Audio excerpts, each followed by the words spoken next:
In episode 4 of the ReFi podcast, John and I have the great pleasure of speaking with Vivek and Andy from Kernel. Kernel is an online learning community that helps people get up to speed in Web3. From builders to content creators and anything in between, Kernel is an engaging experience that's rooted in human relationships. It starts to distill some of the complexity in Web3 into easy to understand concepts and allows people to engage from their heart as well as their mind. It's a really interesting conversation in that both Vivek and Andy are fantastic at deconstructing ideas and getting to the essence and the core. In this conversation, we ask many more questions than have answers, and things get pretty abstract, which, if it isn't for you, I totally get it, but I'd encourage you to almost view this as a bit of a guided meditation. You can sit back and listen and watch as the distillation of ideas condense into some really meaningful insights in terms of who we are, our role on this earth, and what blockchain technology means for scaling climate action, for social inclusion, and for biodiversity loss. I introduced this concept of the 3 pillars of ReFi, and we get some really interesting reactions from both Vivek and Andy. I think you'll enjoy this one, and stay tuned for next week where we've got another interview dropping with a very special guest.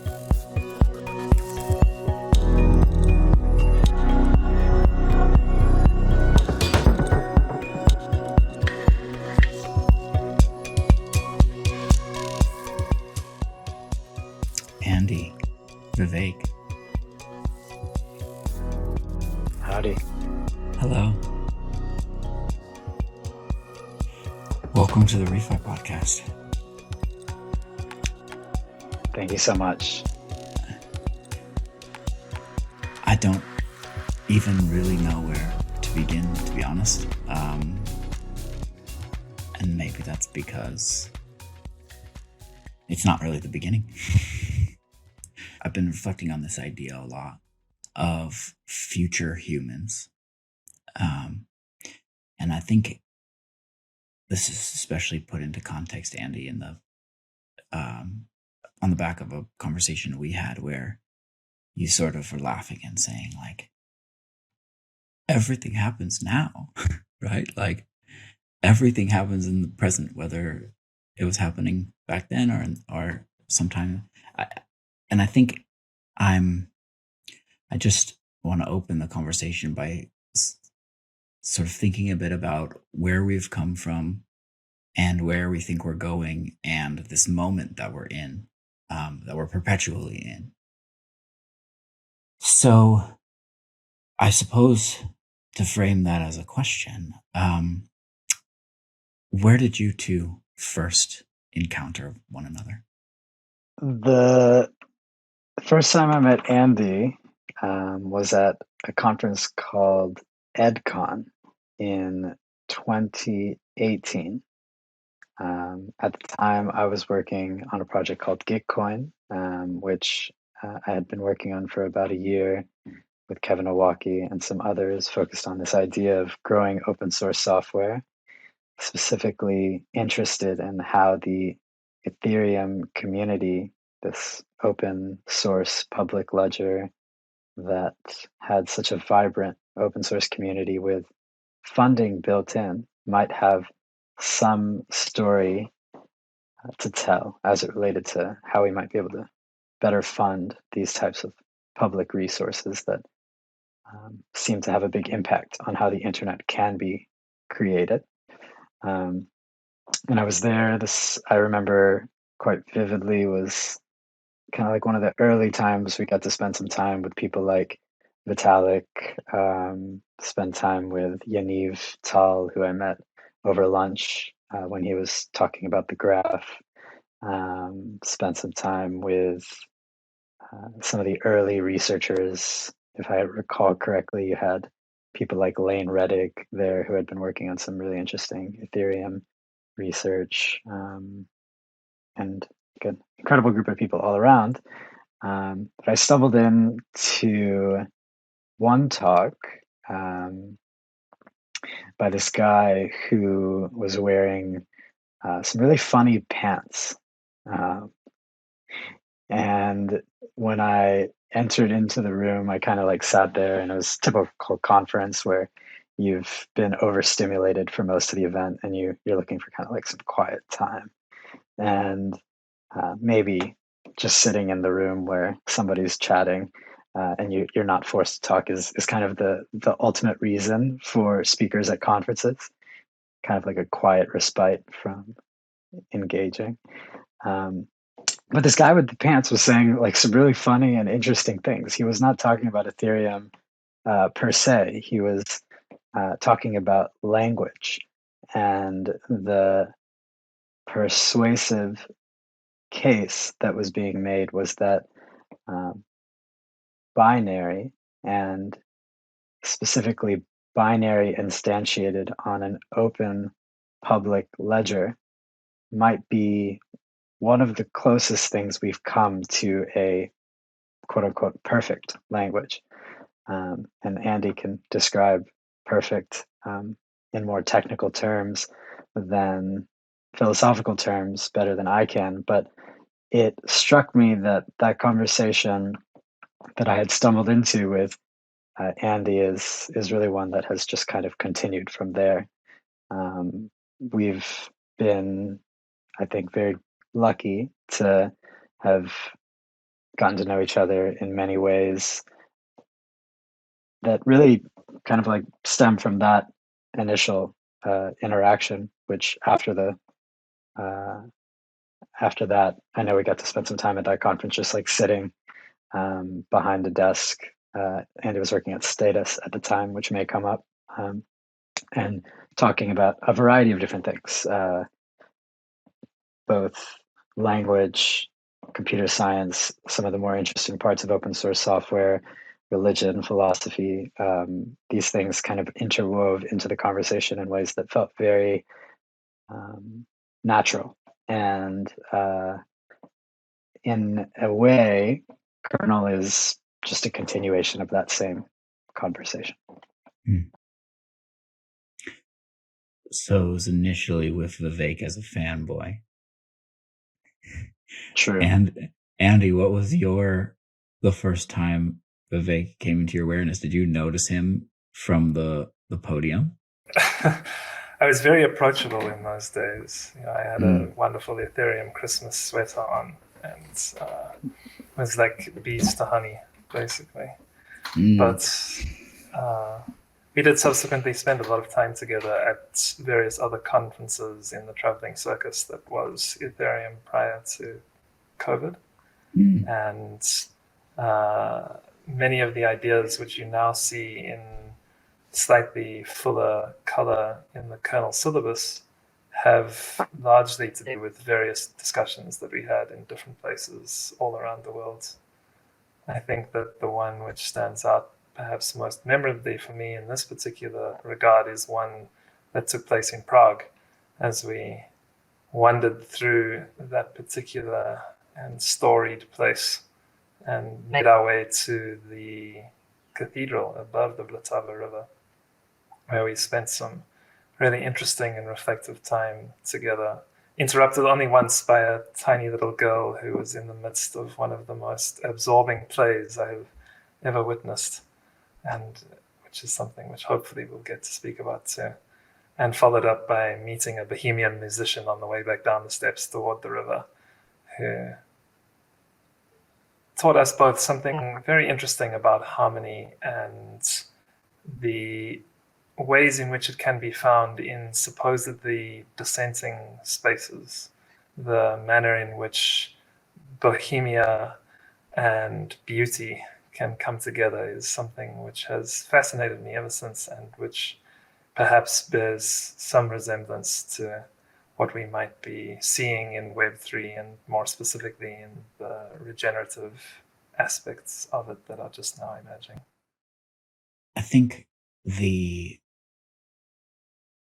kernel has had a big is an understatement, an enormous influence on me. And I think for me, part of the reason why it was so powerful is it was a space where we could form genuine connections on the internet. And I think that this is like to me, this is sort of the opportunity and the tragedy of the internet, that this is, it's fundamentally, right, it's a communication system. It's how we can send messages back and forth to each other and send them back and forth very quickly. And it somehow has gotten to the point where our screens are these incredibly divisive objects in our awareness, rather than the portal with which we can connect to the entire world, right? Like it's astounding to me, and it always is. And I one part about it, and I think why we wanted to start the conversation talking about you and how we met, is the emphasis that Kernel places on people. I think this is, it shows a sort of awakening, or like maturation of this movement, where like the conversation is shifting a bit away from the tech and towards some of the, I guess, emergent dimensions of it. And I wonder, well, it may be a side conversation, but like lessons on creating these spaces where people can come and form truly authentic connections with each other online, like that's something that I would like to delve into, because I don't know, I when it comes to ReFi, like a lot of this one sort of maxim I've been thinking about, or is this idea that the spaces that we occupy characterize the tone of our interactions, right? And this, you ask any architect and they would say, obviously. But as product designers and as system designers, and, I don't think we've necessarily gained a reverence for that. And so I'd like to hear a bit about what kind of, okay, so you've got this meandering bohemian conversation, watching little girls laughing in the streets of Prague. Like, how does that shift into Kernel? Like, how does that sort of crystallize? And from like a design perspective, what conversations were you having that you feel were most critical to fostering that kind of a space where this kind of real meaningful connections could be made when I'm just sitting here with a hunk of aluminum? Sure. Maybe I can start first and pass to Andy when we get to a very critical part in the story. The thing that had been kind of circling in my head the whole while this journey was happening, just on a personal level, me getting to become very, very close with Andy and consider him one of my closest friends, is that I had always been really astounded by a program that I had been in my university. It was my senior year of college in Texas, at Texas A&M University, where I was a finance major. And there was this program that was kind of like this fabled program in the university. It was called Titans of Investing. It had this like really big name, and it was ran by a man named Britt Harris, who also, his reputation kind of preceded him. He had been the CEO of Bridgewater, one of the most successful money managers in America. Worked very closely with people like Ray Dalio and Bob Prince, and pretty much every big investor in the space. And you kind of got the sense that, okay, like maybe this was one of the reasons why Titans was interesting. But as time passed, and you got to explore Titans, you got the sense that maybe there was something else going on behind the scenes, because the people that would talk about this program, it really didn't have much to do with finance, and it didn't really have much to do with that. So, you kind of explore and see what that might look like and apply. And I remember needing like 11 recommendations to get in my senior year, second semester. At which point, get into the program, and immediately you're greeted by Britt with a personal email welcoming you to the space and encouraging you to think about this as one of the most important things that you could do. And the reason being is that the 17 people that you'll be in the room with for the next 8 weeks are all incredible people, and people that more than even him deserve your attention. And the way that he frames it is that if we do our job correctly here, by the end of this semester, you will be lifelong friends. And that will be more important than any particular outcome. The benefit, though, of having Britt Harris as your teacher is you realize really quickly that this man is actually a genius. He knows more about finance and, by extension, global policy, how markets function, psychology, philosophy than quite literally anyone I had met up to that point. And his course represented that. Every week you had a finance lesson, so maybe something like how global markets function, what is going on in any particular of the markets, in which case, if we went into the oil markets, for example, Britt could talk you through the last 200 years of history, all the geopolitical events, and the socioeconomic reasons why things moved in different directions. But he would also pair that with a lesson like, how do you choose who to love? Where he would encourage anyone who had a significant other to bring them to his house after class, where he and his wife, Julia, would talk about their 40-year marriage and the ways that they had navigated that. And, we would all get to dress up and go to these wonderful events.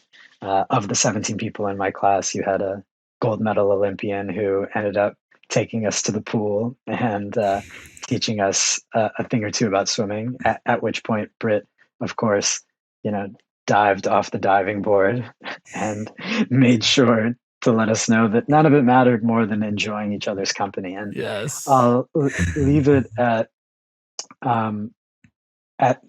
that, plus the fact that I'm very grateful that I've attended 3 weddings of people that I was in Titans with, and I wish a 4th if COVID had allowed. And that is something that has always stuck with me, that there was this finance class, quote unquote, by this really, incredible person on a finance level that had oriented us in such a way that we could focus on those relationships, and it had yielded a lot of fruit for my personal lived experience. So we set out, at that point in 2020, the middle of COVID, I had been working at Gitcoin and had been thinking about open source software. DAOs had been in the lexicon for a couple of years at this point, and we had been thinking about, well, okay, how do we build communities of care around open source software? This is actually a space where it makes an incredible amount of sense. You have these projects that are being maintained as a labor of love by, in many cases, 1 or 2 people supporting large swaths of the internet that serve as a microcosm for the maintainers in general. You can put lots of different people into that category of maintainers, but in internet lexicon, these are the people that maintain these open source repositories that are responsible for 95% of internet traffic. And so Kernel was, after spending 2 years at that point working on Gitcoin, building open source communities, the question was, can we get 200 incredible people in a room, talk to them about the ways that we can impact, their Web3 journeys, but use that as really a, Trojan horse towards the more important thing of, can we just spend 8 weeks together? And it's kind of funny that you have to have a reason first, but then the reality is that there's no reason at all to be friends. There's something really interesting about that. And so Andy was somebody who I kind of tricked at this point, after we had already become quite close, into saying, hey, Andy, I just need help with the whole genius Web3 idea part. we don't really have a really clear syllabus, and I'm definitely not Britt Harris. But is there a means by which we can put together something that might guide the 8-week experience? And Andy took that cue and ran with it in a very big way with what now is this open source kernel syllabus. That's a wonderful answer, and you get a great insight into the beating hearts of the focus on people in kernel and where it really comes from. The one other aspect that I will add to this is my own academic work in the realm of language had primarily to do with the interplay of sincerity and manipulation. I worked on sincerity, ontological design, and truth in so-called nonfiction, particularly as it applied to South Africa over the transition from apartheid to democracy, and was deeply concerned with this question of, as soon as I enter into sincere language to say something like genuine connection or real friendship, or any of these things which we know intimately by virtue of our own experiences, and yet when people say them to us, particularly in online and disconnected spaces, have this element of manipulation about them because they're so easy to monetize. You can simply demand more attention from various people who are starved of belonging and meaning and purpose and these kinds of things. And so I'd looked at this very, very clearly and tried to illustrate that as soon as I communicate sincerely, the possibility for manipulation exists. But there are ways of using language in such a conscious fashion that you can, through the logic of anticipation, shift the possible set of interpretations closer toward being read as sincere rather than manipulative. And in this particular point is something that Vivek truly excels at, although it's difficult to kind of put your finger on exactly what it is and create a template for it so that you can create meaningful communities across the internet. It's that sincerity is a phenomena that comes from the theater, right? It's a fundamentally theatrical notion. And what it means is to inhabit or embody or enact a role so wholeheartedly that the audience is forced to suspend disbelief, right? Mm-hmm. You so totally inhabit this role that the only way to respond as viewer or witness is to think, this is King Lear and he truly is mad. This is what sincerity really is. And in that regard, Vivek's focus on people and this push toward lifelong friendship, infinite connection, was an opportunity, I thought, to explore some of these ideas in the real world. And it brings us back to your original question, John, which is like, what is the most important conversations the two of you were having? It was the fact that we were talking about ex-girlfriends and our favorite food and what we dream to do one day when we're 80 years old and how we're going to irritate each other on a stoop somewhere in South Africa, while watching the sunset, and like the kinds of road trips that we want to go on, these kinds of things. There was nothing intellectual or abstract. It was like the kinds of conversations that genuine friends have, because like that's what we are. Mm-hmm. And it's really interesting, isn't it, that in like this so-called new world, the opportunity for genuine friends to do something interesting together is greatly amplified. And particularly when you're able to do so sincerely. Wow. This is such an interesting space for me to walk into as a newcomer to Web3. I've been, kind of astonished at how many people in this regenerative finance movement have come through Kernel. And in hearing you both talk about your relationship with each other and the kind of origin of some of these key ideas that have influenced Kernel and its curriculum, it's starting to make sense.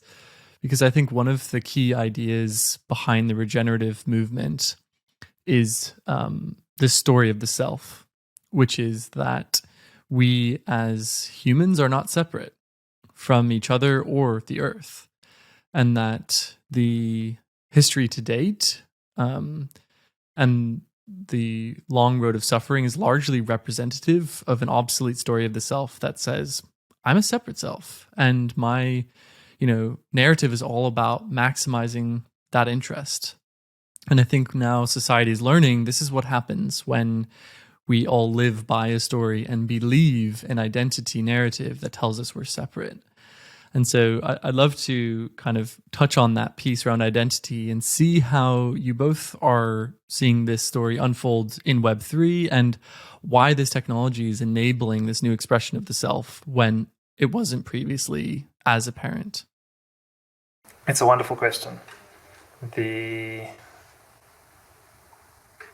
part of what I was speaking about in terms of this logic of anticipation that shifts any set of interpretations closer toward the sincere and further away from the manipulative is recognizing the possible set of another person's experiences, the place that they might be coming from when interpreting anything you say. And this particular kind of narrative, right, that there is no separation, that we are interdependent and connected fundamentally, that in fact the entire multiplicity of our experience is unified at heart, is an extraordinarily beautiful and powerful one. And it's also, therefore, simultaneously the most easy to manipulate. And for people who have some kind of rational, skeptical, or materialist approach, and I don't use materialism in a moralistic sense here, there is great value in materialistic scientific reductionist frameworks for coming to more clear, reproducible, and scalable models, all of which are wonderful.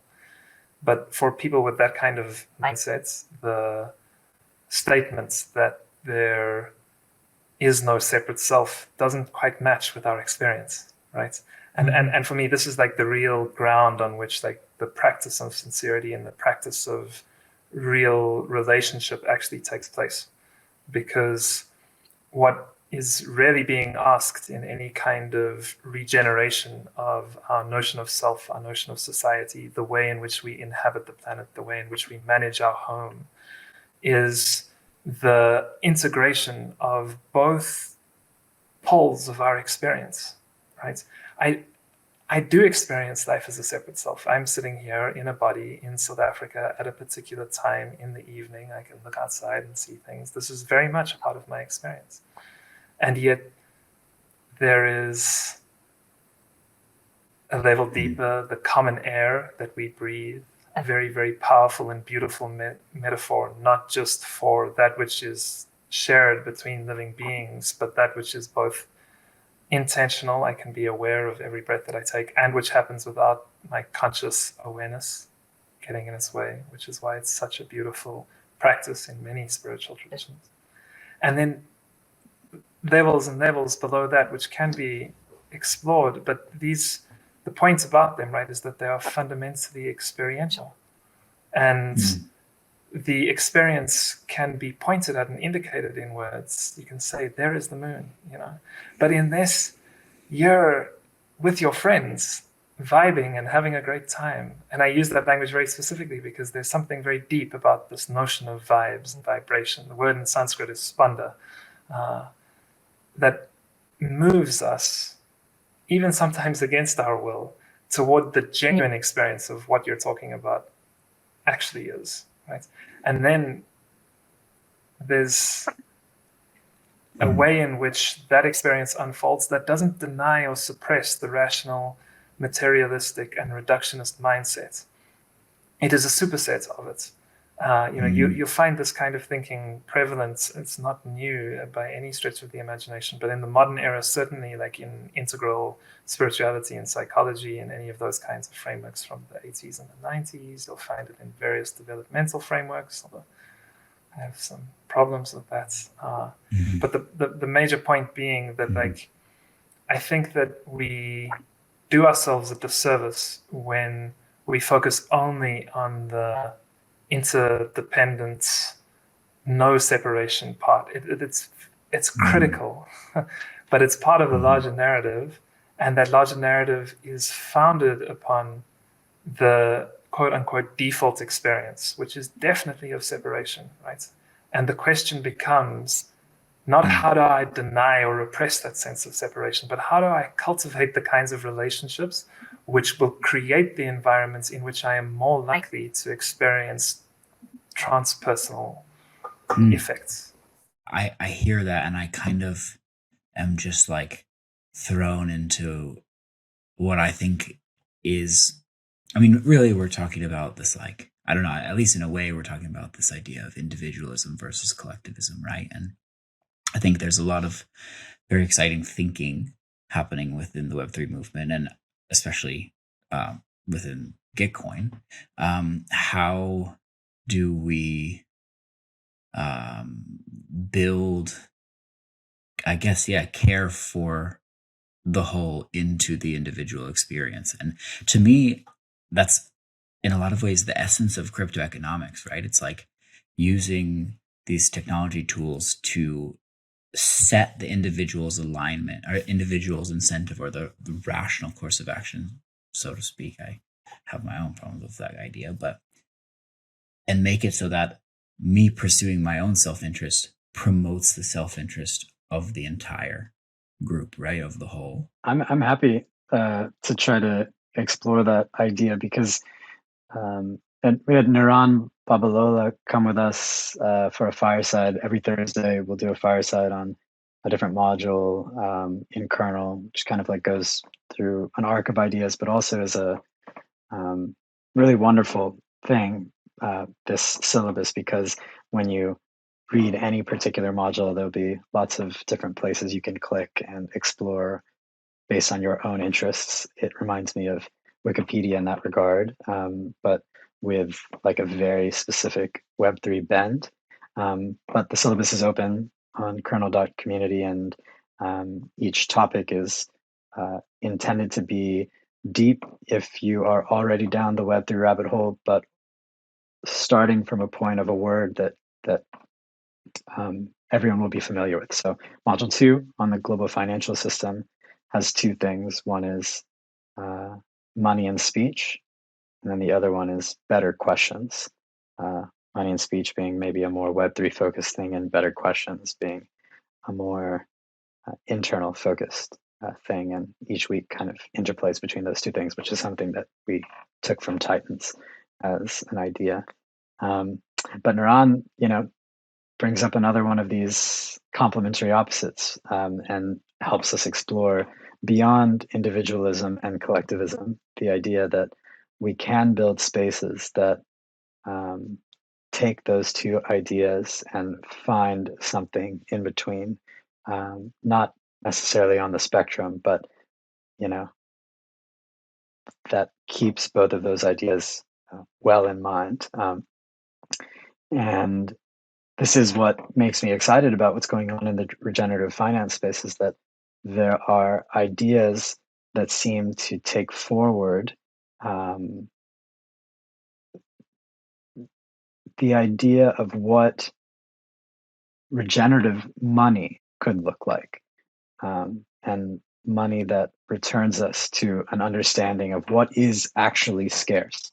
What are the stories that we now agree are the scarce things upon which our world operates, and the resources that are the most meaningful ones to further our collective experience and our individual one. That's kind of like the beautiful thing about regenerative ideas, is they so often span these two worlds between your individual self, can I breathe today, and the collective, can my loved ones, can people halfway around the world, and I don't want to be the reason that somebody can't breathe.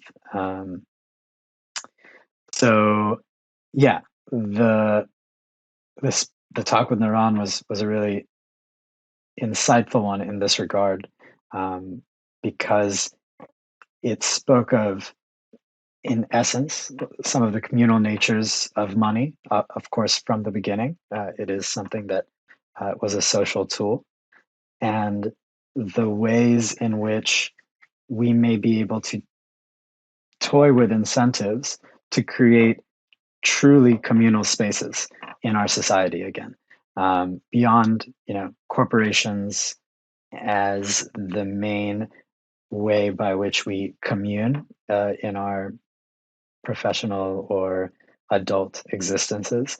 Are there spaces that go beyond that? And Naran shares an interest in thinking about universities as a space for that type of engagement, where there's this just like open ground for play and exploration, which is something that seems very central to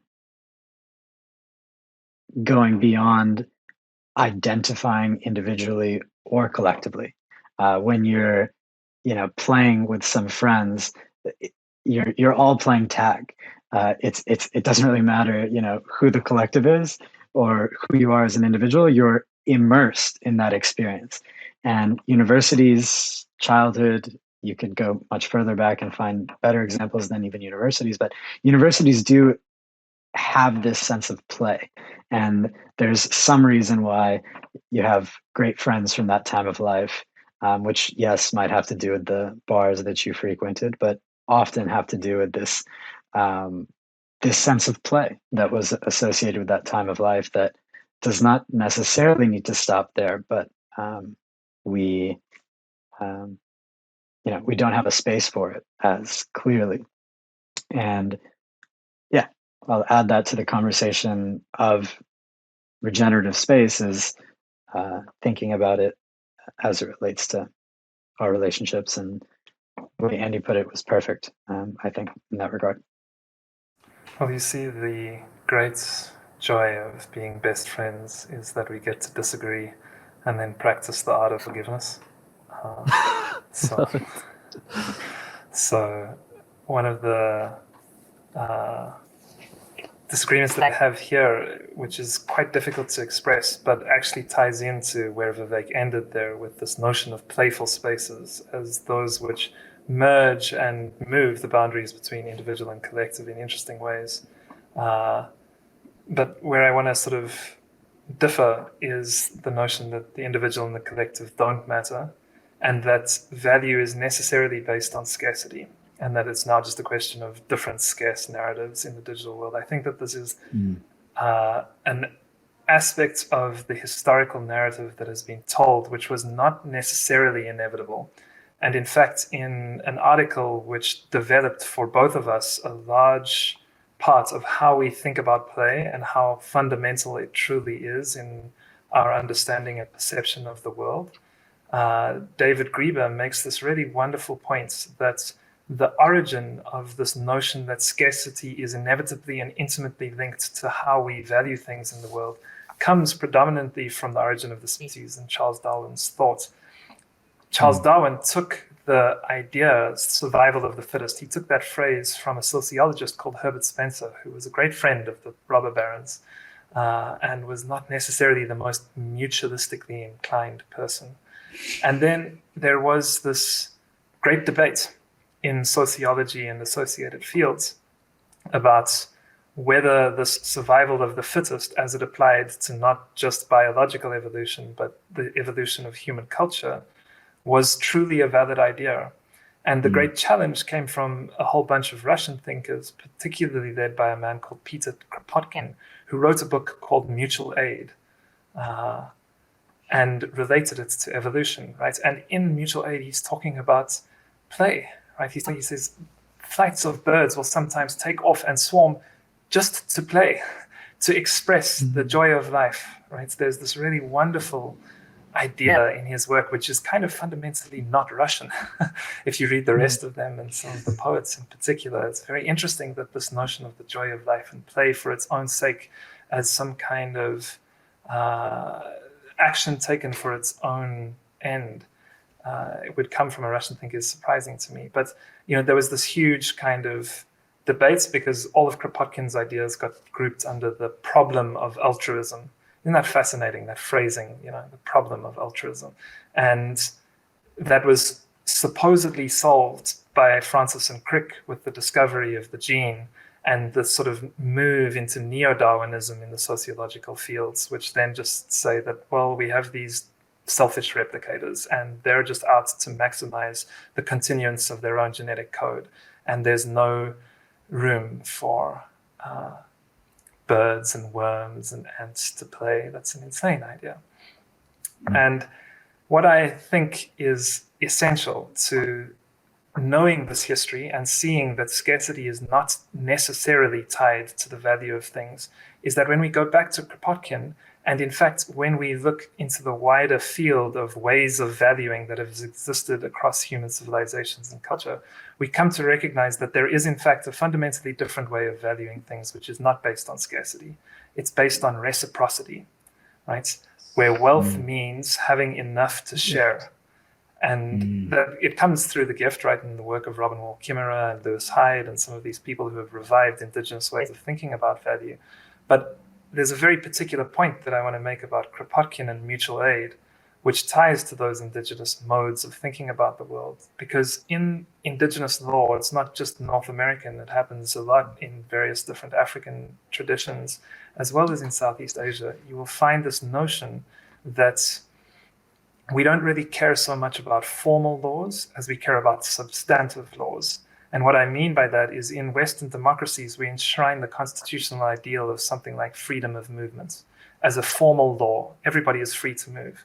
But the question of whether people actually can move is secondary to that. So if you look at the world now in particular, I mean, there's so much that we could say about that. But just in general, you still have to pay for your own travel and you have to pay for your own accommodation. Right? And so for the vast majority of the human population, freedom of movement is not a substantive law. It's not, they're not actually free to move because they can't afford to, right? And this, in our legalistic way of thinking about the world, is like less important an issue than whether they have the formal freedom or not. But indigenous ways of thinking, and certainly like this notion of mutual aid, would call bullshit on that, because the whole idea is that by enforcing, or rather by making it obligatory to exercise one's responsibilities rather than enforcing rights, you can enhance the substantive freedoms of a population. And what I mean by that is, instead of enshrining the formal freedom to move, you make it obligatory to show hospitality to strangers. Now, this responsibility to show hospitality to strangers is what actually enables individual autonomy. So in indigenous ways of thinking about the world, and the reason that Kropotkin's book is called Mutual Aid is because mutual aid is the foundation of individual autonomy, right? It's not the other way around. You don't enshrine some formal freedom of the individual and then expect them to realize that in the world kind of without any due concern given to the actual material circumstances. No, you enshrine responsibility as a culture. And if we have a responsibility of mutual aid, then individual autonomy is the emergent effect of that. For instance, in the South African Constitution, which is a much more recent document than the United States one, for instance, and therefore reflects a much more modern understanding of crime and punishment, we have obligations in our Bill of Rights to care for the elderly and to care for the incarcerated. Can you imagine a United States Constitution with an obligation to care for the incarcerated? It's insane, right? Because what they do is the complete opposite of that. And it shows up this problem of enshrining formal freedoms rather than caring about substantive freedoms. Because if you enshrine formal freedoms, what you end up with is a penal system which is incentivized to put behind bars as many people as they possibly can because they make a profit from it. And to me, there is nothing more sick than that.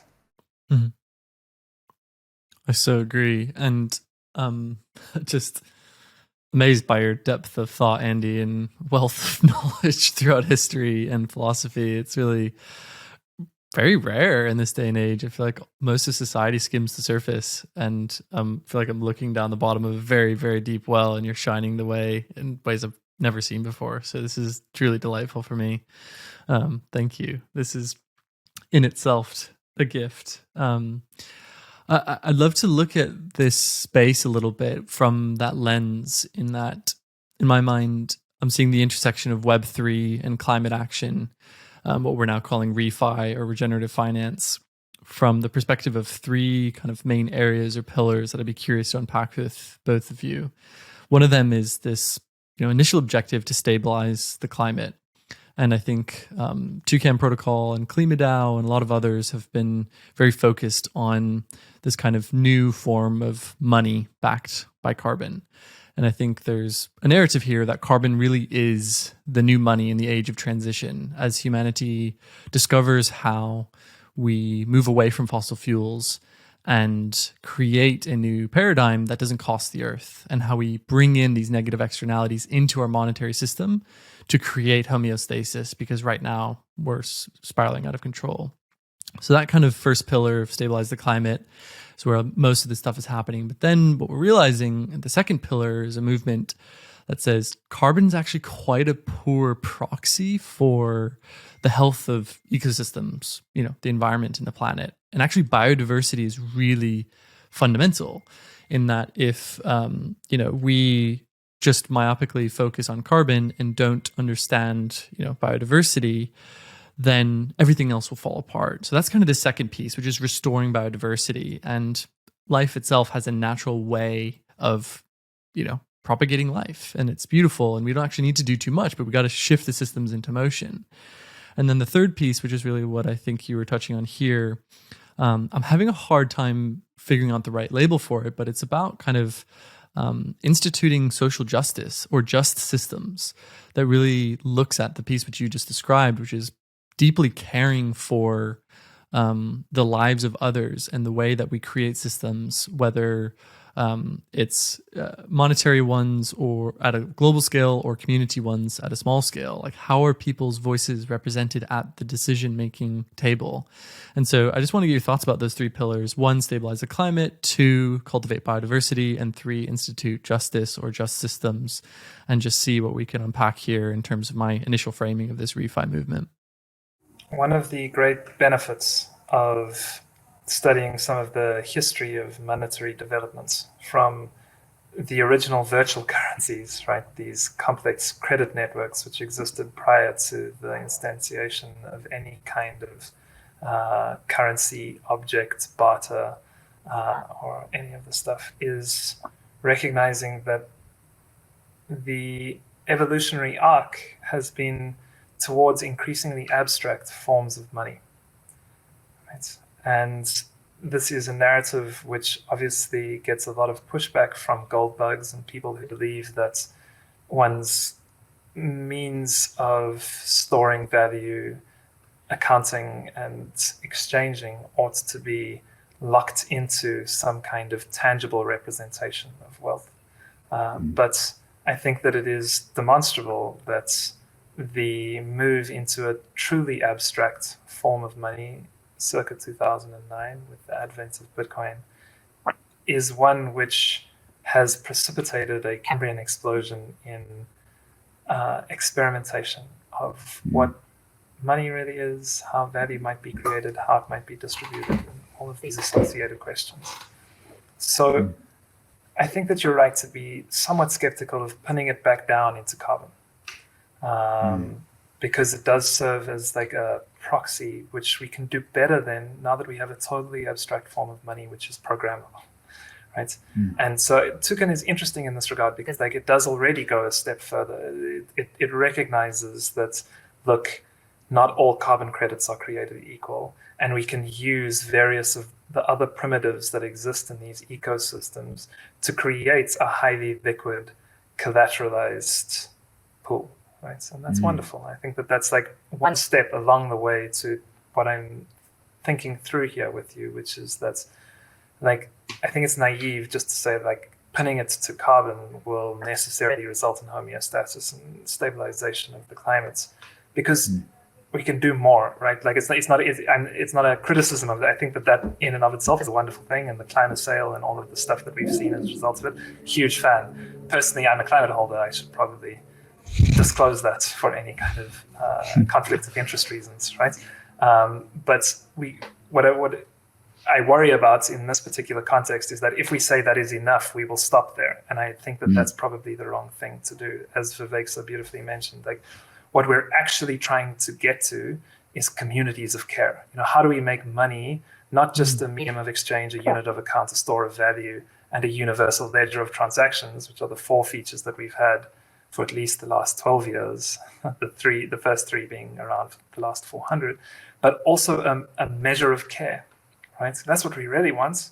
We want to care for each other. We want to care for the planet. And carbon is a great proxy for caring for the planet, but it's still that, right? And so like, I think biodiversity is a wonderful next step.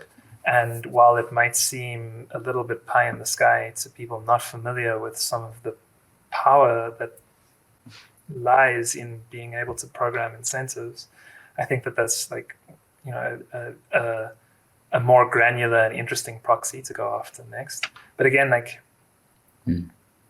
don't stop there. You know, the play is endless, right? It's like the difference between finite and infinite games is that finite games are played to win or lose, and infinite games are played for the joy of play, right? Like, finite players play within boundaries, and infinite players play with boundaries.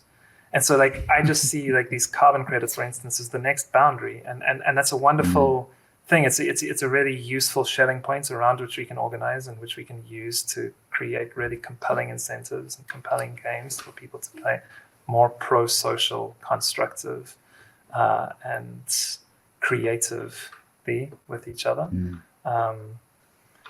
But yeah, like, don't stop there. And you know, that speaks, I suppose, to like the final points, which perhaps Vivek has some thoughts on. Yeah, if I had something to continue the thread, it would be bringing Graeber back in, and the story that's told in indigenous communities is around how measurement was not something that indigenous communities did not know how to do. It was something that they chose not to do in a lot of contexts. The idea of doing something and then getting paid back exactly the amount that you were owed in an indigenous community was not only considered, you know, neutral, it was considered an affront. It was considered to be you saying that I don't want to play games with you anymore. Rather, a system where, you know, somebody does something and the other person does another thing, and then another person does another thing, and they move this game forward was seen to embody this characteristic that Andy is talking about the infinite play that could arise within those communities of care, and why I think, John, you've very eloquently put these pillars together in the right way, in that they have the element of this universal and measurement focused kind of like challenge that has to do with solving the climate crisis over one time arc and measurement there, but also our own internal measurement of ethics and justice being a part of your pillars, I think, is really unique and important. The other way to talk about it would be measurement against things that cannot be measured. And, you know, how do you measure how much somebody loves you? How do you measure the value of a relationship? How do you measure the ability to take a deep breath and enjoy it?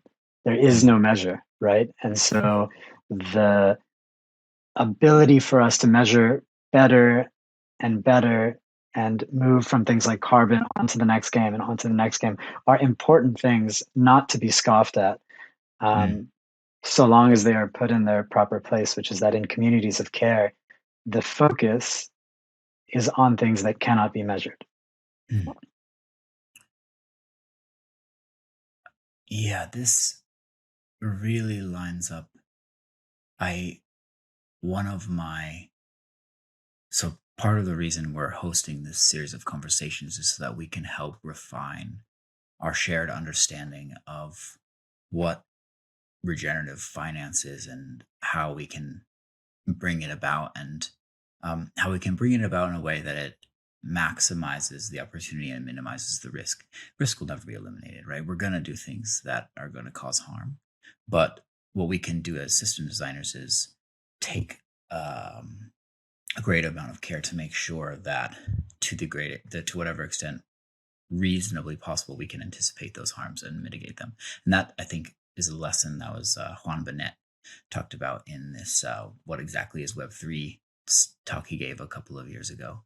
John, I think I have a friend, this amazing guy called Camilo, and I remember asking him a couple years ago, I said, like, you know, why are you here? What's the purpose of light? And he goes, oh, human dignity and planetary stewardship. And I'm just like, wow, okay, yeah, that's about right. And I think to me that is the essence of Kate Raworth, right? And that is the essence of what you just said: stabilize the climate.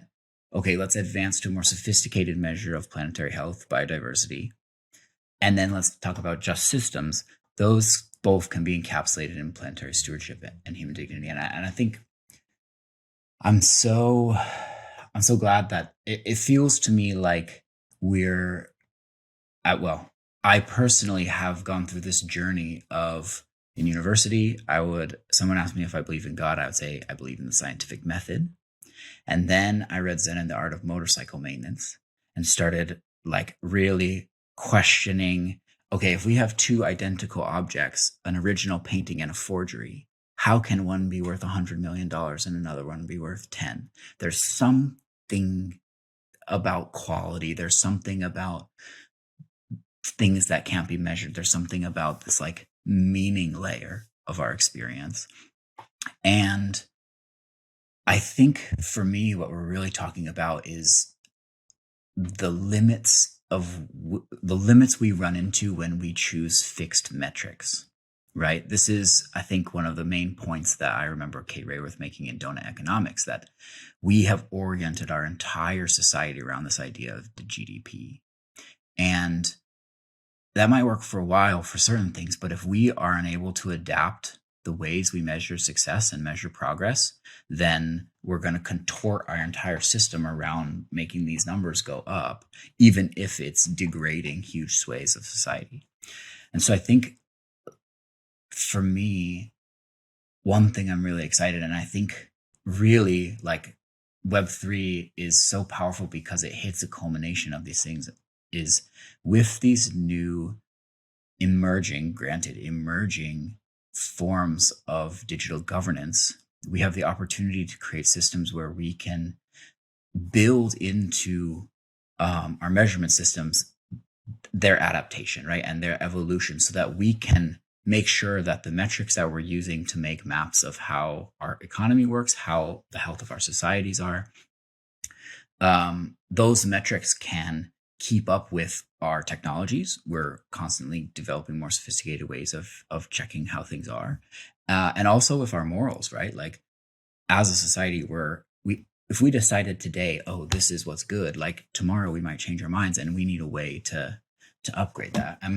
I guess this kind of maybe I read a very exciting article the other day from Nathan Schneider at CU Boulder, where he was talking about basically like how we can build regenerative actions at the protocol layer. He talked about demurrage. He talked about UBI. He talked about protocol level climate action. And it's very exciting for me because it really ties into what I think is one of the amazing opportunities we have with this concept of programmable money, is that we can construct new spaces in which we transact and communicate value. And this is, again, back to this kind of thing I've been reflecting on. The spaces that we occupy characterize the tone of our interactions.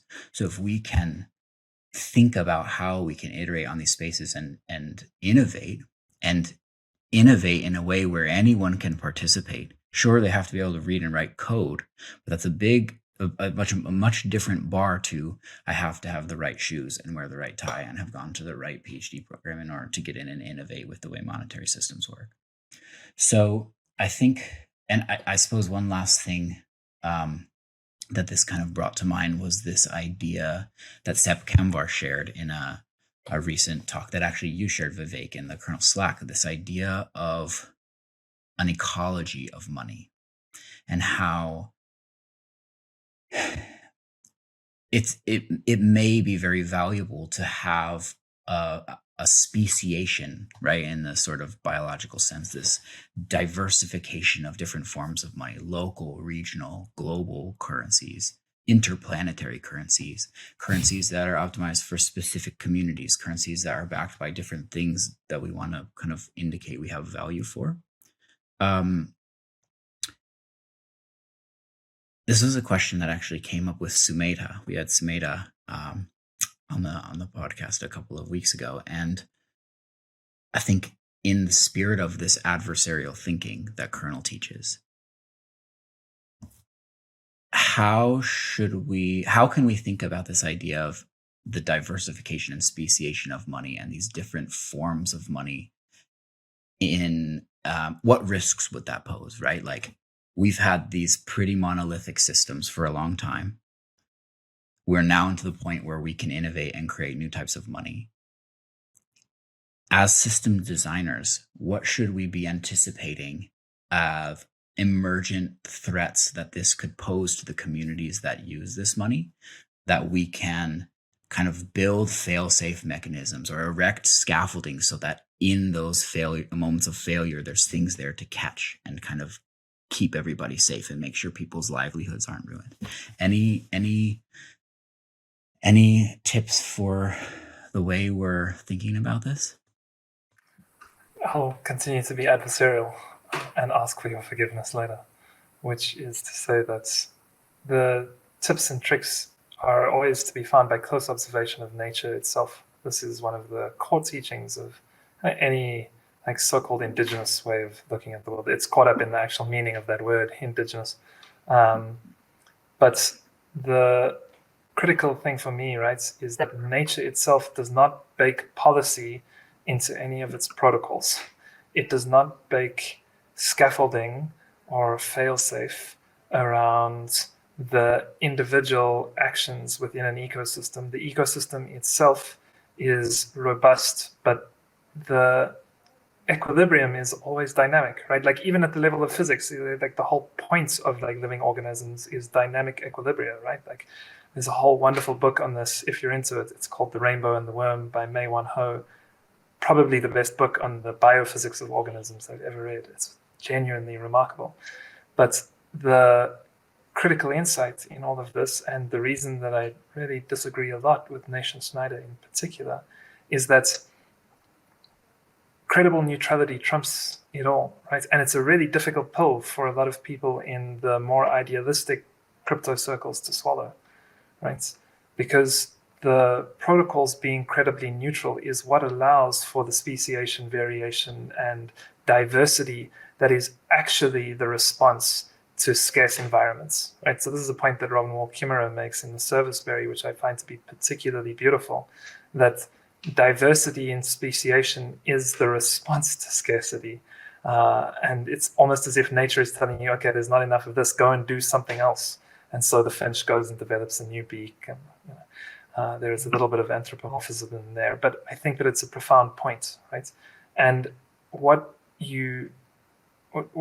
credible neutrality allows for is the exploration of many different ideas, ideologies, motivations, moralities, ways of being. And it's really, really difficult for us to grasp and to accept that. But, like, from my own experience as a white man in South Africa, right? Like, this country has suffered 400 years of really well-meaning, well-educated white men saying that they have the solution, right? That they can design the system that will work, that will truly make us separate but equal, that will truly make us flourish. And it's all been bullshit, right? Mm. And what will make you believe that all these pious people are liars? The beautiful song lyric, right? And the thing that's really difficult to believe is they're not lying to you, they're lying to themselves, right? So there's no way to design these systems with policy in the protocol that allows for these kinds of admittedly really good emergent effects. What is really being asked, I think, in some deep way at this particular point in history is, do you trust one another to play infinite games? And that means all of it, right? All of it. It means that we can't like put in like climate module into the protocol, right? It means that, like, do you trust people to be rational, like not even just rational, but like to respond, to be responsible stewards and develop this kind of stuff using neutral tools, right? Because like it's the history of the institution, right? And like this meta narrative in history that we have, which says that like the move into increasingly technological forms of civilization and organization necessitates the loss of certain freedoms. And again, it's not inevitable that that is the case.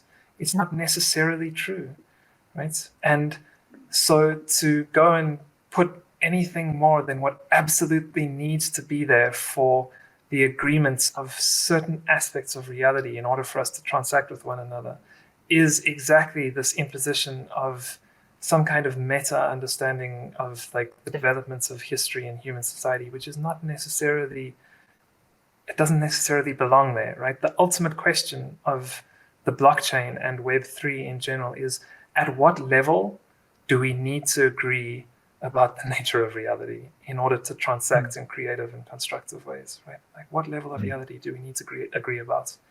And for me, the very simple answer is the order of things in time. That's it. That's literally all you need to agree on in order to have a credibly neutral surface in which to genuinely explore a diversity and true ecosystem of approaches to ways of living, ways of being together.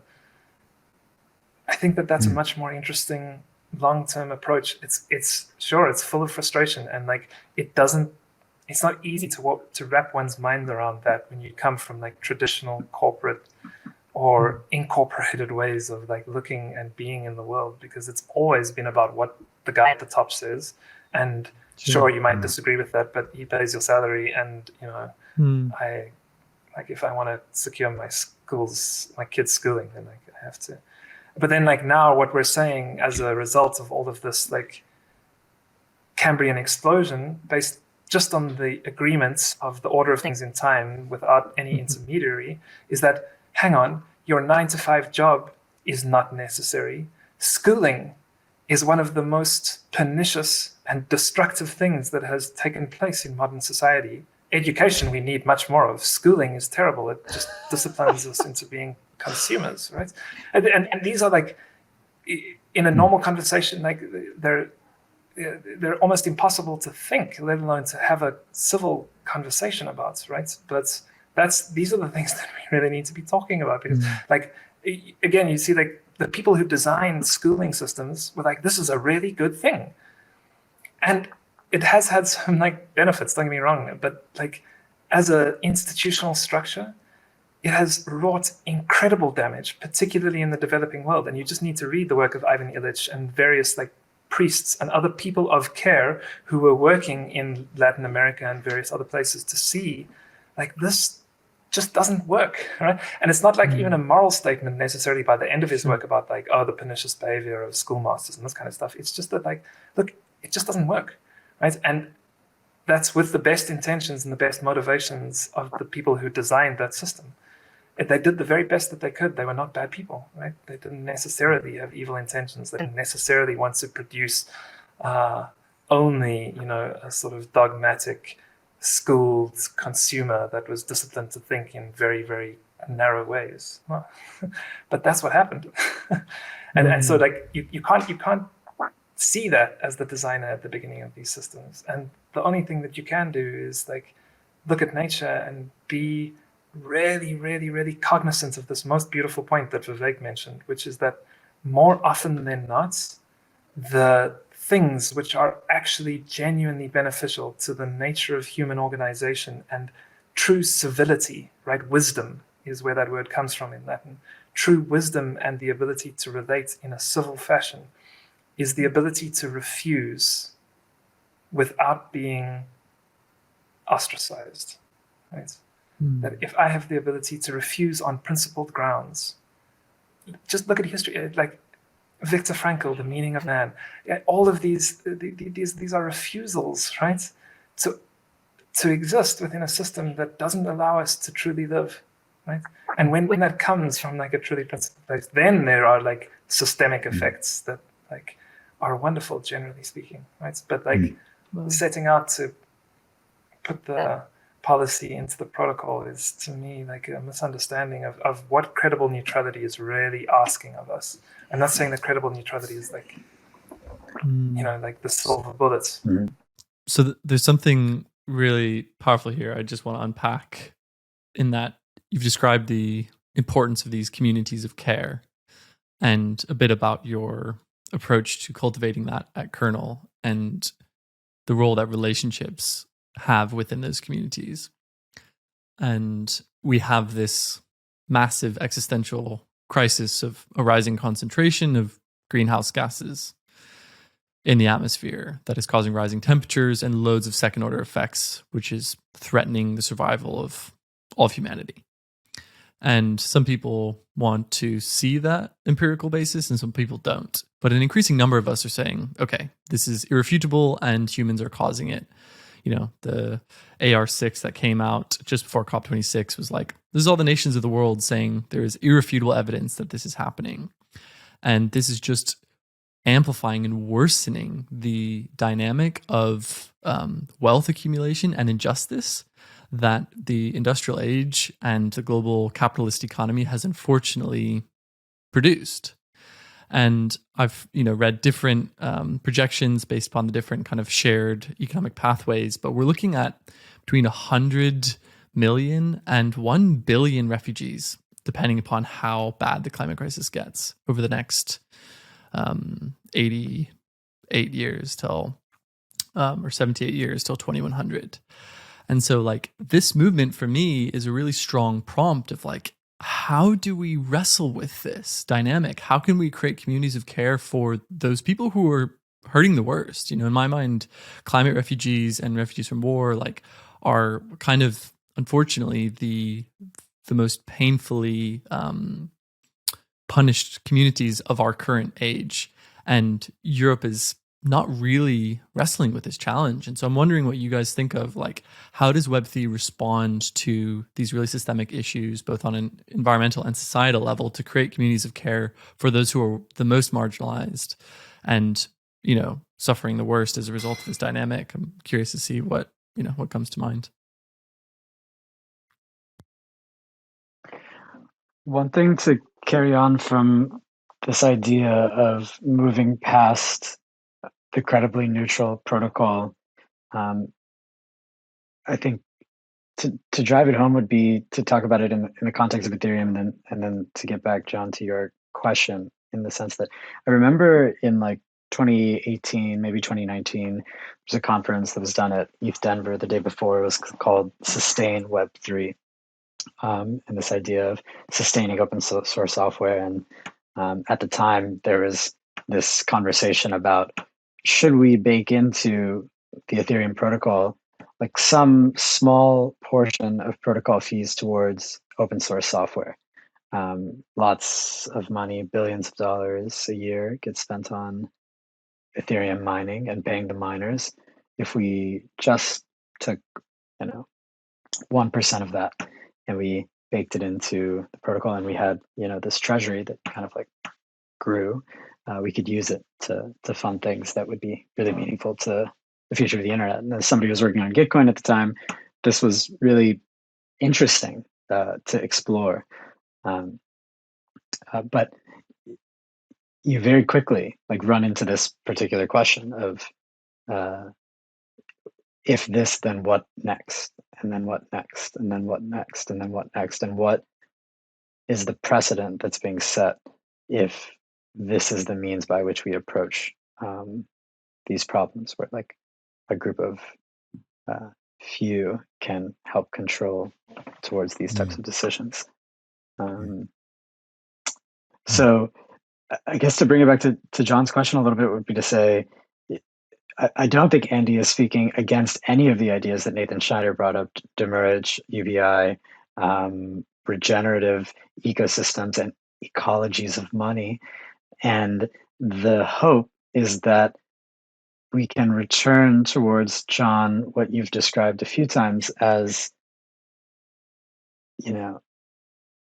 a deep understanding that we are each other's environment. We are each other's environment. This is the basis of trust in a society, is recognizing that our ability to trust one another is the basis of civil society. And the ways that you trust your neighbor and increasingly your neighbor is not physically next to you.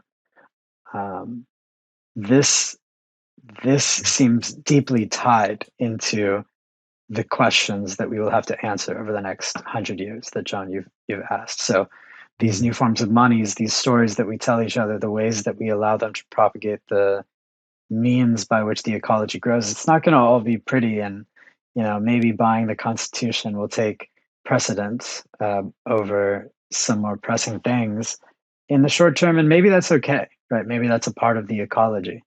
But the hope is that this time-stamped server allows us a clear mirror to ask the question, are we increasing our ability to trust one another? And if we are, can we use that incredibly valuable thing, almost, I would say, immeasurably valuable, the ability to trust another person? Can we use that in this particular conversation of, a large number of potential displacements that we know about today, and that increasingly, like, people in power, in traditional power structures, recognize is going to take, a multi-trillion-dollar effort, and people are trying to measure it and trying to say, okay, this is how much we will have to put down, and let's do it. And this is one of my favorite insights from Britt, who, beyond this beautiful program Titans, happens to be a advisor to the New York Federal Reserve, is that the New York Fed knows their role in this process, and they're budgeting in the billions and trillions for what they know is going to be the fight for the next 100 years. But it was interesting to know that, there's a recognition that this is the world war that we will be facing, and that, we owe it to each other to find common ground. There's one point I want to kind of note and table. This was a conversation I had with Andy the other day, which is, I think, just an evolution in my framing of this and the language that I'm using. I think it's valuable to use this sort of like adversarial, combative, conflict-oriented language around this. Like, a fight galvanizes people. Really what that's kind of driving at is what seems to be maybe part of human nature, which is like, we need an enemy, but if it's a fight, we already lost, right? Like, this is why I talk about, like, we're rising to the climate challenge, where this is not a problem to be solved. This is not a fight to be won. This is a state of being to achieve, I guess, and then to maintain. And I push on that because I think, like, that is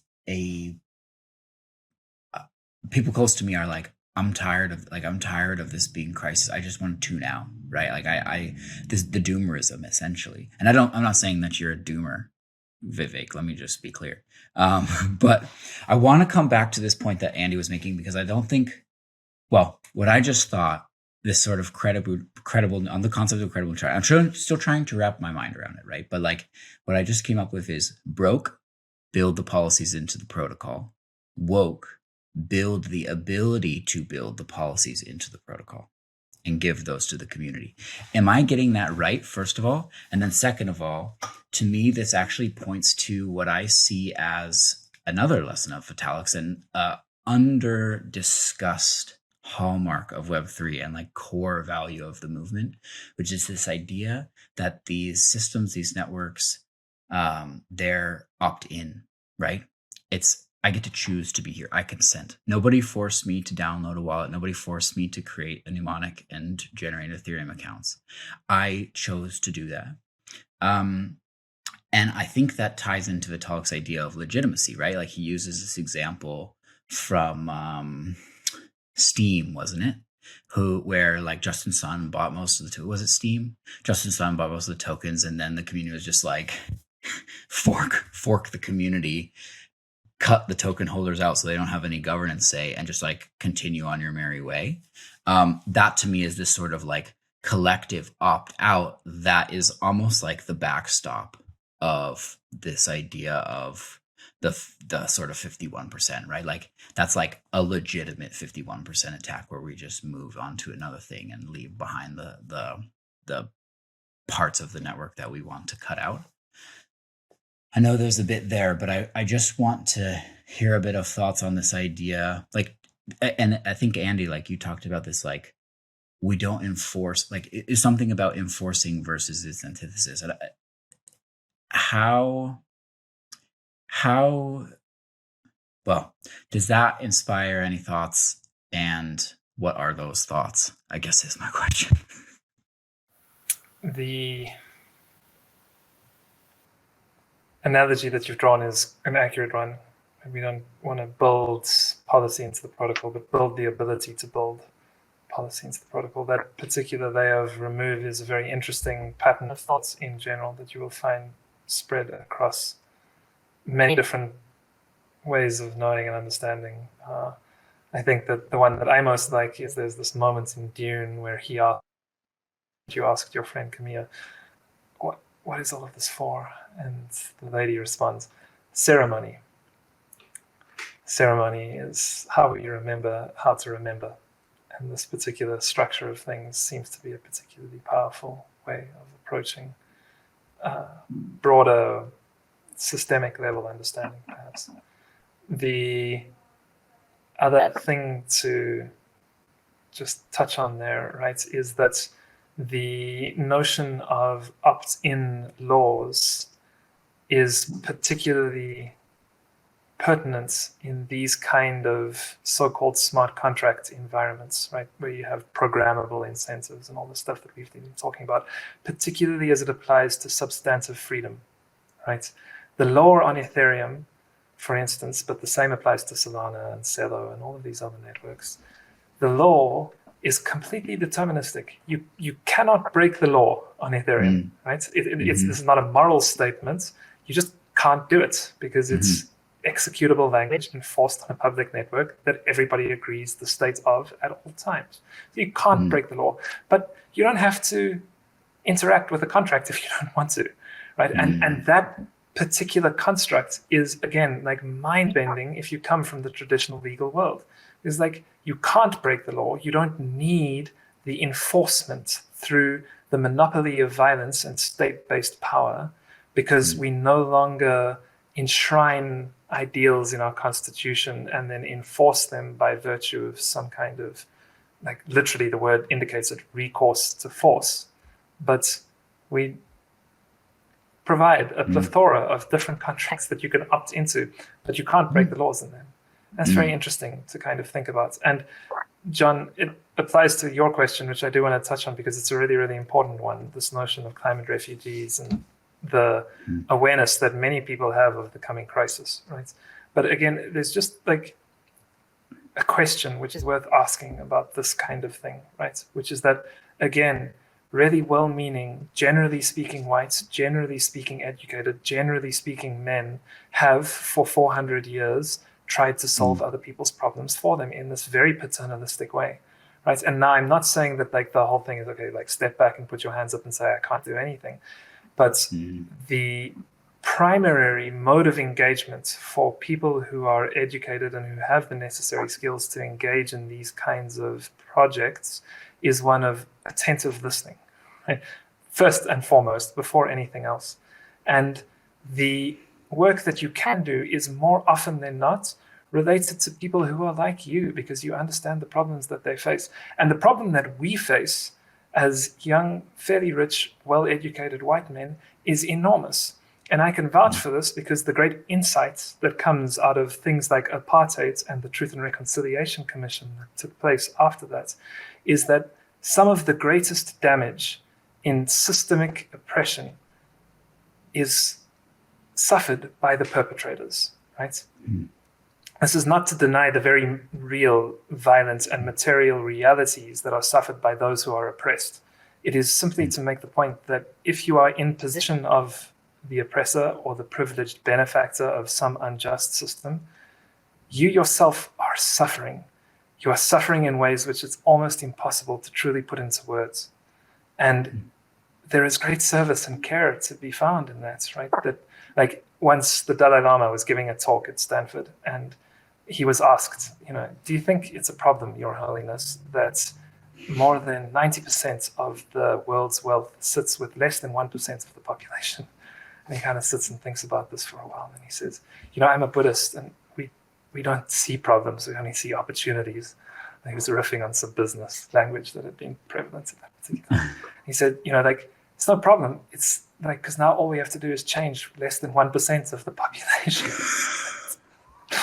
and I kind of think that way about this stuff, right? Is that like, are there ways of like creating economies, creating ecosystems, creating regenerative social movements, which illustrates to those in power how much they're suffering by excluding all of these other people?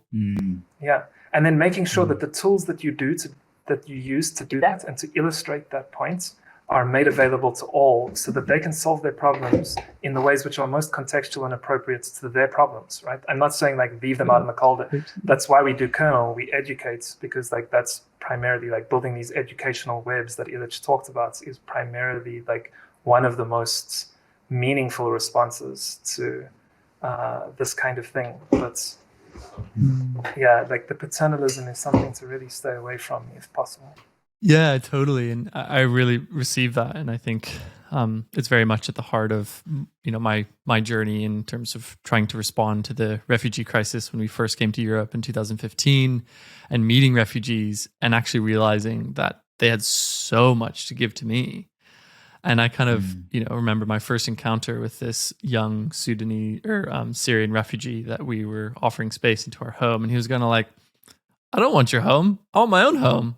Like, I'll figure it out. I don't speak English, but like, I'll sort it. Like, it's cool. Let's be friends. And I was kind of just like taken aback because I had this perception that there was this very needy person who I needed, to offer things to. And actually the whole dynamic shifted and he kind of pulled the rug out from under me. And I was like free falling, being like, wow, this is actually amazing. This is one of the most incredible people I've ever met in my life, in the way that he has overcome difficulty and conflict, the way that he loves his wife and his family, and the way that he treats a stranger as a friend. And actually, if we can open our hearts as, white privileged people building these systems to the gift that welcoming, underserved and underrepresented communities have in our own hearts and in our own communities, and change that paradigm, I think there's so much to be found there. But really, to me, that key idea is this gift economy and us learning how to open our hearts to receive gifts as well as to give them. So yeah, really appreciate what you've shared there, Andy, and just resonate on a very deep level. Well, and on that, one of the things I wanted to raise, we're trying to build an organization now. A lot of people are in the movement, and just more broadly, ReFi, right? One of the questions I had written down to ask has to do with the fact that Kernel is this oasis of like harmonious difference in a crazy sea of like crypto tech bros. And it's a problem, right? And I think you recognize that, and you've somehow created this incredibly diverse and inclusive community. And like, it benefits the ecosystem in ways that are just like unknowable. And I think that's so hard to get right? Like, oh, we've got this D&I policy and we're going to tick this box because we're going to go and hire this person who has this particular. How have you done that? Like, how have you created this thriving community where there's so many different, every gender attribute is or identity trait is kind of represented there? We have so much to learn about how to do that from you, I feel. There's a lot of ways to say how this happened, but like just name some people who are stewards of Kernel, past and present, who have helped with the process. We had Simona Pop very early on as a supporter and a steward in Genesis blog, then Angela Gilhotra, and then Alicia Daya over the last 3 blocks, who have been incredible parts of that story in, you know, allowing us to create a space that is true to that, starting from the people that are most intimately involved in getting us prepared for creating a space for a particular block, and reaching out as much as we can to different groups to make sure that they know that the main goal of Kernel is this neutral environment for exploration, and for that to be as fertile as possible. You know, you are more than welcome. You're, you know, it would be just kind of like the greatest gift. And there's a emphasis on it at a practical level. You know, we had 2,000 applications, and the 2,000 applications did not come in 1,000 of one gender and 1,000 of another. And it's something that we've had to pay close attention to, and continues to be a topic of conversation. And I think it's something that, even as Andy speaks, I think we recognize that this is probably like the biggest challenge that remains, not only for Kernel, but for Web3. But in this context, I'll talk more specifically about Kernel, in that, you know, we want to create a space that is inclusive, and also recognize that as Kernel grows, there is more of a potential of the institution itself having some particular biases and ways of thought and patterns that do not necessarily represent the people that are exploring, and encouraging and requiring in ourselves that diversity of thought, and knowing that, like, again, we are each other's environment, means that the best way for that to happen is that each block represents people that are broadening our potential spectrum of possibility. There's another aspect to this beyond what Vivek mentions, which is always so beautiful. And you know, I hope if I compliment him enough, he will forgive me faster for disagreeing earlier. The really interesting aspect of Illich's thoughts that has led me in my own thinking around this particular question is precisely the movement away from enclosure. Naran, who Vivek mentioned earlier, talks about exposure, but you know, like this thing of the commons being enclosed by lords, and feuds or serfs being excluded from using that common ground for whatever was the need at that time. It formed a big part of his thinking. And in the same way, Kernel is not a community that seeks to enclose. In fact, it bears almost none of the hallmarks of classic DAO communities that we might look at across the rest of the ecosystem, right? There is a particular period in which you are a fellow, and that 8 weeks comes and goes, and you are then completely welcome to continue your adventure in these infinite ways, just as you are welcome to carry on your journey and adventure in other places in Kernel, carrying with you at least some of the lessons that you have learnt in your own approach. So the lack of agenda is something that's really, really critical to the kind of people that have gathered around us. And it indicates that, like, it's not so much a case of us having created, you know, because that places the agency in the wrong area. And it's not false humility, right? It's like of course, we're delighted that some of our imaginings and gestures and hopes have been well received and responded to. But it has primarily been as a result of not having an agenda. Saying, if you want to carry on playing the infinite game with us, cool, stick around. You're more than welcome. If you want to carry on into a high-paying role in some organization around Web3, whether that's a DAO or a company or anything in between. I have one last question on my end that I suspect may end where we began. And I think, well, I asked this in the context of an idea that was put forward in Douglas Rushkoff, a fun book called Team Human. And he talked about this idea of the figure and the ground. And I interpret that to mean, I guess, kind of like, what is the focal point of a scene, right? Like, what is the point? What is the purpose? What is the subject? And then what is the backdrop against which that subject is set that should, I guess, put it in context and give it meaning and give it kind of... So the question I have, and I think actually, Vivek, you're a perfect one to answer this, given your background with Titans and Britt Harris. What is the purpose of finance? Yeah. One of the things that I think Britt taught me the most is how intertwined faith and finance can be, just on a practical level. Britt, of course, was the CEO of Bridgewater and runs these $100 billion pension funds that do really incredible work. He left Bridgewater actually to go run Texas Teachers Retirement System, which manages the money of all of the teachers of the public school systems of Texas.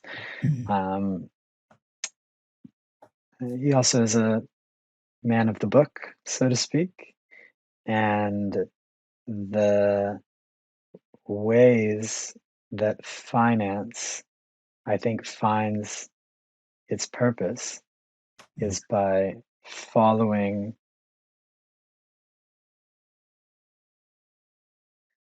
the narrow path that is that team human approach that Rushkoff speaks about.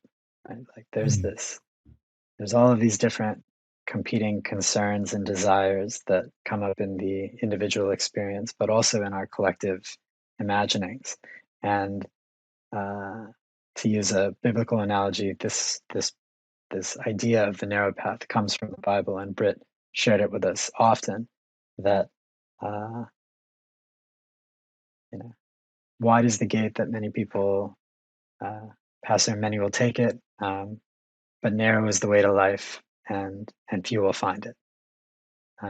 And that, I think, is something that holds true in many domains, but I think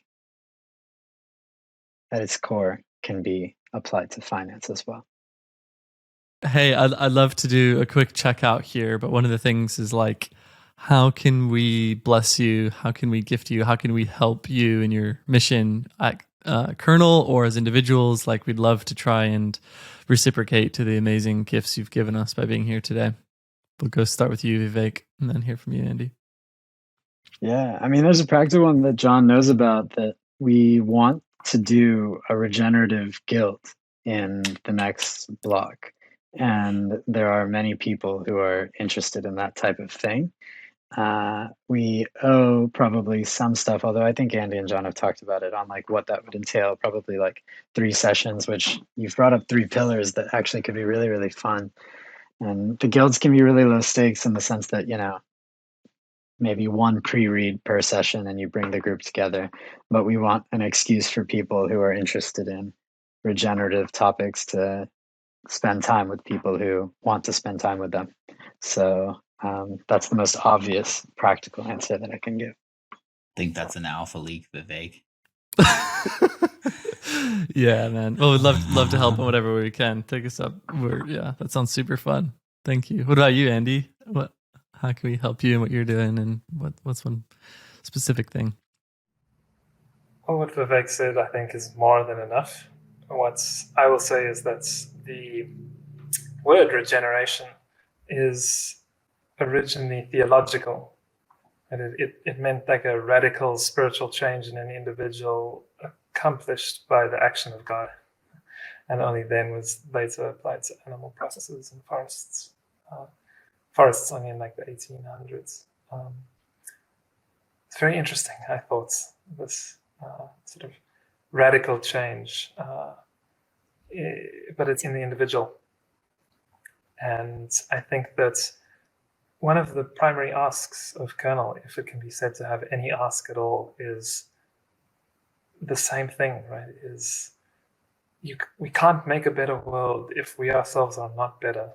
We cannot heal the world if we ourselves have not healed. Right? It's this really old idea of you kiss the wound all the way down until it finally blossoms. I think that is probably like my request to pretty much everyone that I meet is, play more, have fun, and heal yourself. You have the capacity. Each one of us does. It's birthright. It's nothing special. It's just a question of desire, passion. And sometimes courage to look at the discomfort that arises within and to make friendship with your own insecurities and fear and to step into the chasm of pain and to find peace in that place, which I've had a really interesting journey, as I'm sure all of you have. Maybe that how we can care for ourselves and heal the world within could be a topic of another conversation for another time. This has been really special. Thank you both so much for being here. Thank you very much for having us. Thank you.